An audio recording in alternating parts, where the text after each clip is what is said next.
Claire Monroe sat alone in her office, on the top floor of the glass tower that carried her name. The city below moved fast, but inside the room, time felt frozen. She was one of the richest women in the country, respected and feared in equal measure. Her meetings were sharp, her decisions final, and her presence heavy with control. Yet when the door closed and the lights dimmed, she was just a woman carrying a wound that never healed. 15 years ago, her daughter had disappeared. The child was only 4 years old. It happened in a hospital, during a short moment when Claire stepped away to take a phone call. When she returned, the hallway was empty. Nurses searched, guards locked doors, police arrived, and hours turned into days. The child was never found. No body, no answers. Only silence. After that day, Claire stopped being soft. She built walls around her heart and buried herself in work. She built companies, bought buildings, and created a public image that showed strength without cracks. People admired her success, but they did not see the empty room in her home or the small shoes she could never throw away. On this evening, Claire was reviewing files from her charity foundation. The foundation focused on missing children, though no one knew it was born from her own loss. Volunteers often came and went, but Claire rarely noticed them. That changed when a new volunteer arrived. Her name was Lily Adams. Lily was 19, quiet and polite. She did not speak much, but she watched everything. She had kind eyes and a calm way of moving. When she walked into the office with a box of old files, Claire felt something strange, like a sudden pressure in her chest. She ignored it and pointed to a table without looking up. Lily began sorting papers slowly. The room was silent except for the sound of pages turning. At one point, Lily's eyes landed on a framed photograph on Claire's desk. It showed a small girl with dark hair and a wide smile. Lily froze. Her hands shook. She stared at the photo for a long moment, her breath uneven. Something in her chest felt tight, like a memory trying to wake up. She did not know why, but tears filled her eyes. Claire noticed the silence and looked up. Her voice was sharp when she spoke, asking what was wrong. Lily looked away quickly and apologized. She said she was fine. Claire watched her closely, a strange feeling growing stronger. There was something familiar in the girl's face, in the way she stood, in the shape of her eyes. Claire told herself it was nothing. Grief had played tricks on her before. When Lily finished her work, she thanked Claire and left. But the feeling did not leave with her. That night, Claire could not sleep. She kept seeing Lily's face in her mind. She stood up, walked into the spare room of her home, and opened the door she rarely touched. The room was clean, untouched, frozen in time. Toys sat on shelves, and a small bed rested against the wall. Claire sat on the edge of the bed and closed her eyes. For the first time in years, she felt something stir inside her. Not hope, not yet, but a quiet question. Somewhere in the city, Lily lay awake too, her heart heavy for reasons she could not explain. She did not know why a stranger's photo felt like a mirror. She did not know why a woman she had just met made her feel safe and afraid at the same time. Neither of them knew that the thread connecting their souls had begun to pull. The next morning, Claire arrived at her foundation earlier than usual. She told herself she was there for work, but her eyes kept moving toward the door. She did not understand why the young volunteer stayed in her thoughts through the night. She had met many people before. None of them had left this kind of mark. Lily arrived an hour later, carrying a small notebook. She looked tired, as if sleep had avoided her too. When she stepped into the office, she stopped for a moment, feeling the same weight in her chest as before. She greeted Claire politely and waited for instructions. Claire asked her to help with older case records, files that most volunteers avoided because they were heavy with loss. Lily agreed without hesitation. They worked in silence, sitting across from each other at a long table. Every few minutes, Claire found herself looking at Lily, studying her face. The shape of her nose, the line of her jaw, the way her eyebrows moved when she focused, it made Claire uneasy.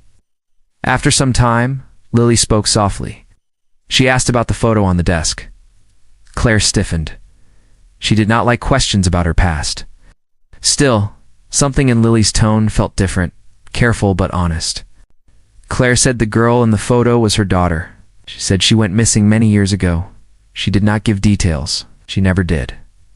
Lily went quiet, her fingers pressed into the edge of the table. She swallowed hard and said she was sorry. Then she added something else, something she had not planned to say. She said that sometimes she had memories that did not feel like her own. Small pieces, a white hallway, bright lights, a woman singing softly. She said she never understood them and thought they were dreams. Claire's heart began to race.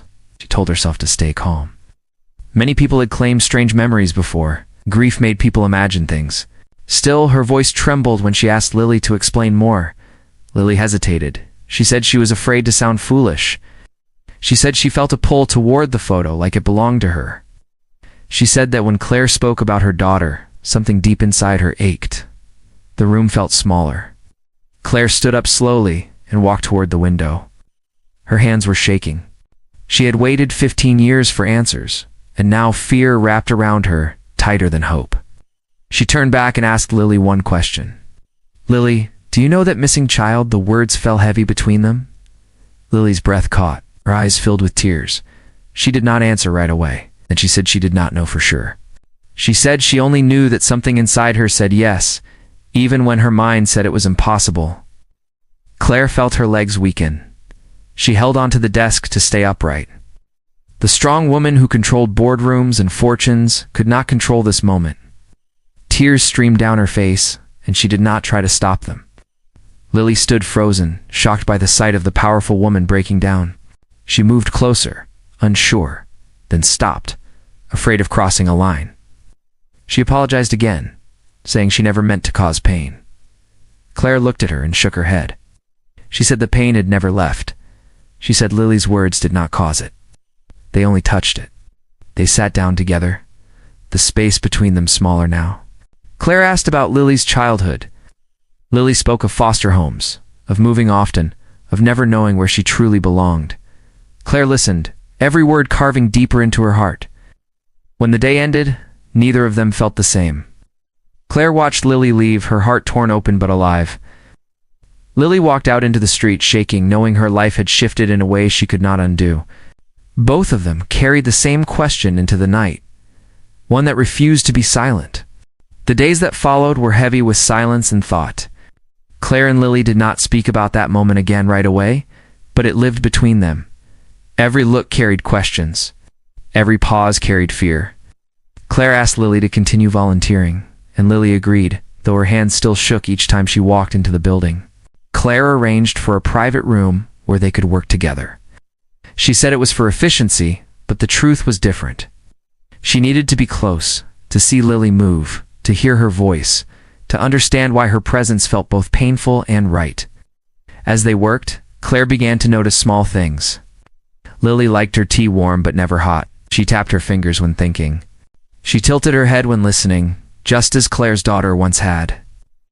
Each detail felt like a quiet strike to the heart. Lily felt it too. When Claire spoke, her voice felt familiar, steady in a way that made Lily feel safe. Sometimes Claire would pause mid-sentence, lost in thought, and Lily would feel a strange urge to reach out. She never did. Fear held her back. One afternoon, Claire asked Lily to have lunch with her. Not as an employer, but as a person. Lily hesitated, then agreed. They sat in a small cafe near the foundation. Claire watched Lily eat, noticing how she smiled without knowing it when she liked the food. The sight made Claire's chest ache. During lunch, Claire spoke about her work, her rise in business, and the long years of focus. She did not speak about her pain, but it lived behind every word. Lily listened closely, feeling respect and something deeper that she could not name. Lily shared more about her life. She spoke of homes that never felt like home, of nights spent wondering why she felt incomplete. She said she always felt like something was missing, like a part of her was left behind somewhere she could not reach. Claire listened without interrupting.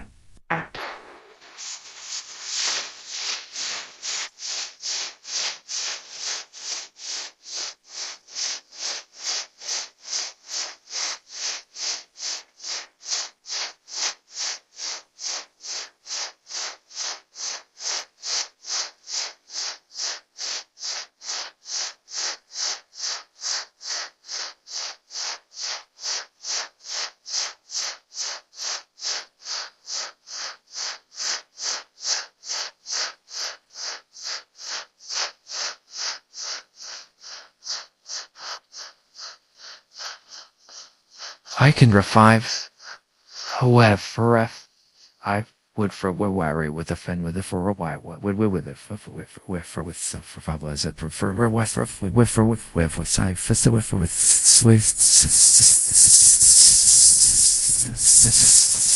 Her voice was calm, but her hands were tight around her cup.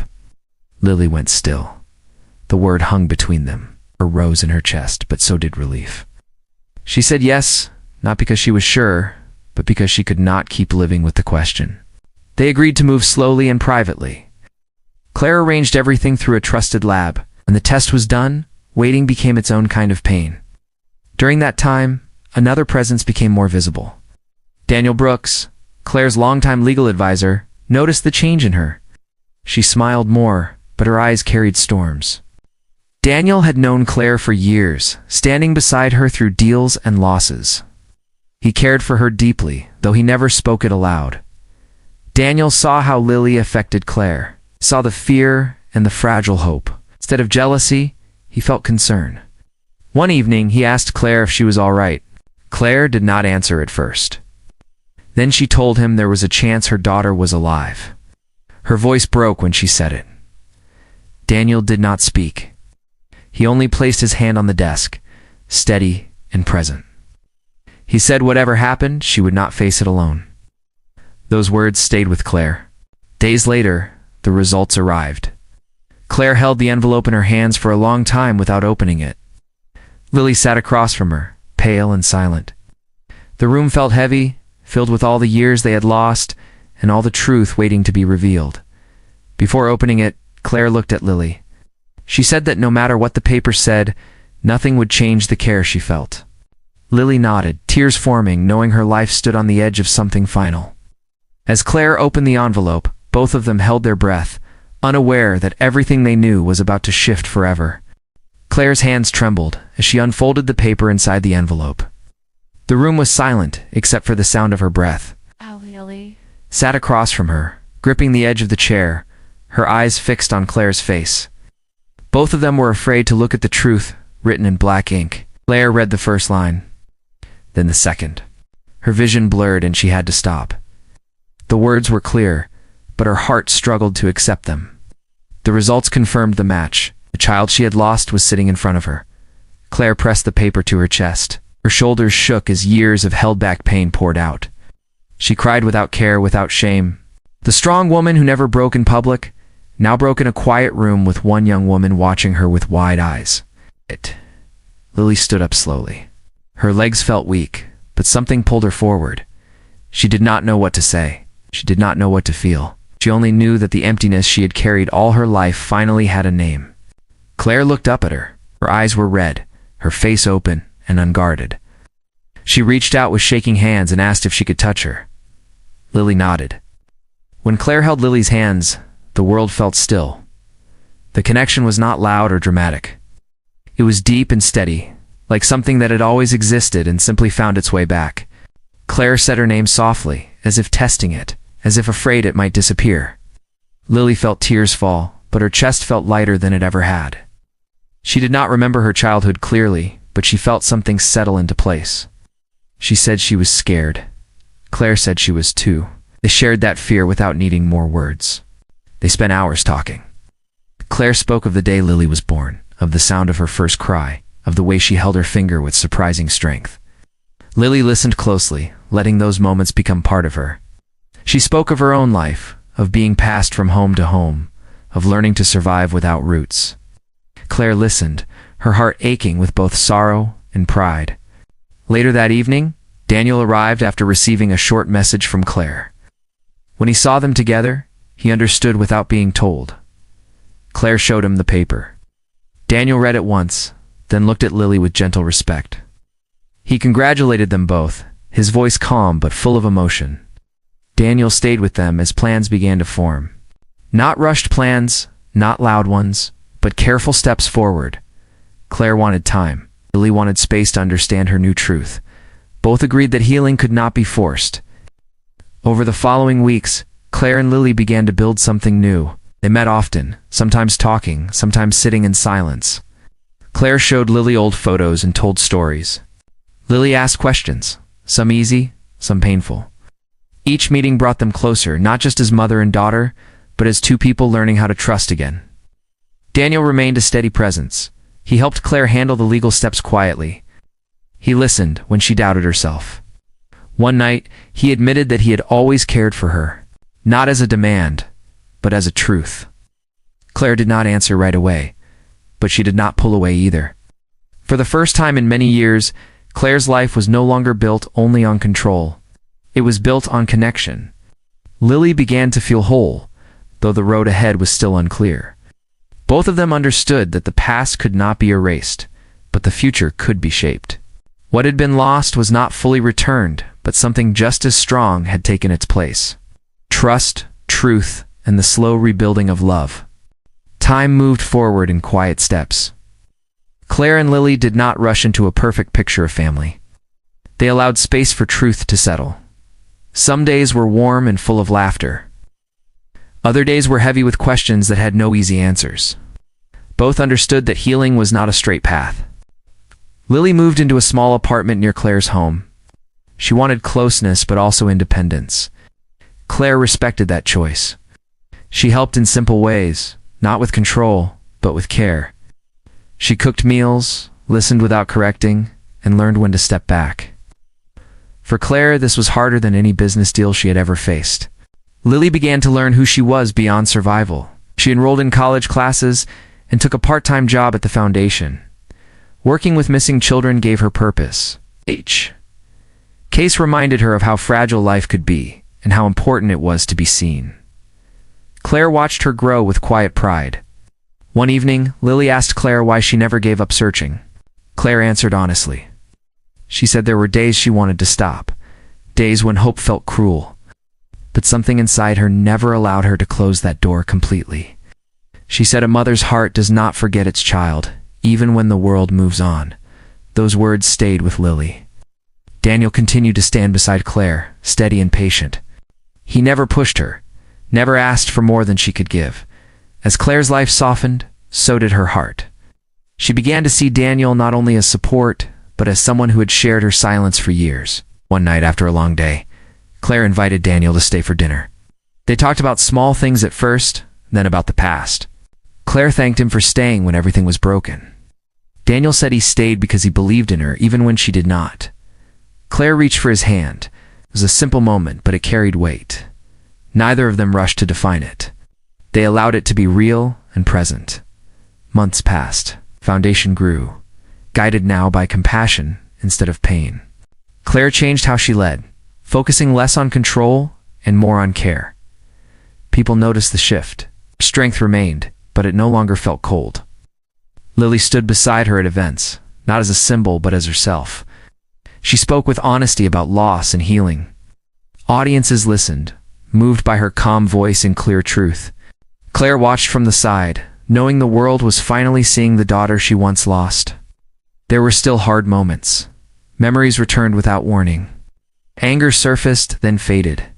Grief did not vanish, but it no longer ruled them. They faced it together. One afternoon, Claire and Lily walked through a park.